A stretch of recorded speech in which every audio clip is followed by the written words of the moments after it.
Tony Hayward is watching the Top Kill operation very closely as the CEO of BP. He's the man at the center of the storm, and he joins us live this morning from Houston. Mr. Hayward, good morning.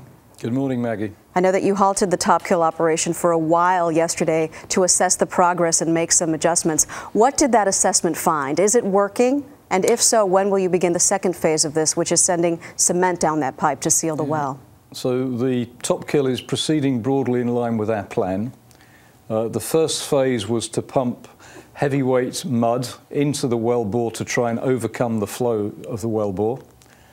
The second phase, which we began yesterday afternoon, was to pump loss control material into the blowout preventer to try and create a bridge in the blowout preventer against which we could pump.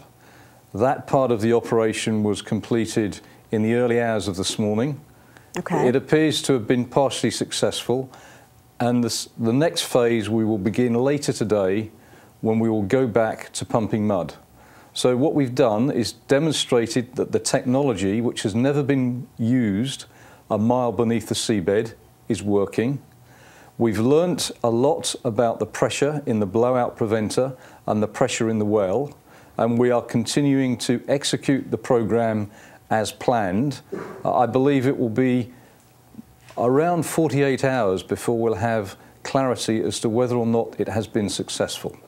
Clearly, I am as anxious as everyone in America is to get this thing done. So by 48 hours from now, you estimate that the entire process, including the more complicated step of bringing cement that, as we all know, hardens down that pipe, all of that will have been completed, and in 2 days we will know if this has been successful.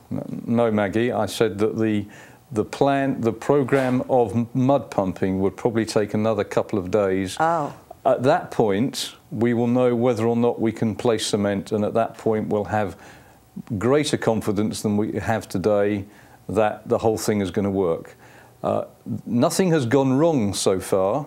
Our confidence remains around 60 or 70%, but because this is completely untested and we're learning as we go, we need to recognise those facts, I'm afraid.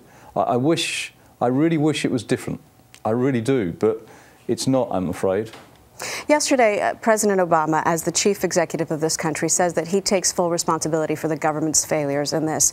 You, as the chief executive of BP, now that this has exceeded the Exxon Valdez as the worst oil disaster in American history, can you please tell the American people, what specifically you take responsibility for? I take full responsibility working for the federal agencies to do everything we can to eliminate the leak as fast as we can and clean up the oil.